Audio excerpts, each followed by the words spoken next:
رعایت کنه و اجرا کنه. پیش جادوگر کجا میره؟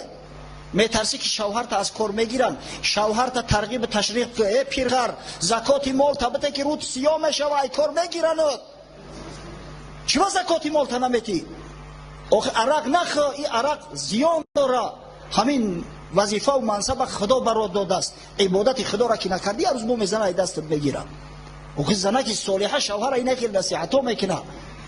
اگر شوهرت بسیار بدبختی سختی مرده های گاه پنهانی و خلوت یگو فقیرک ده یگون چیزک روی که اگر ثروتمند در پیش او ساحر و جادوگر میره چیکار میکنی؟ یا چیزی حرام تا میتد برادر خوردی شوهرت بته سوز میشوه و خونه سوخته شوهر یا باره کسل میکنی میکشی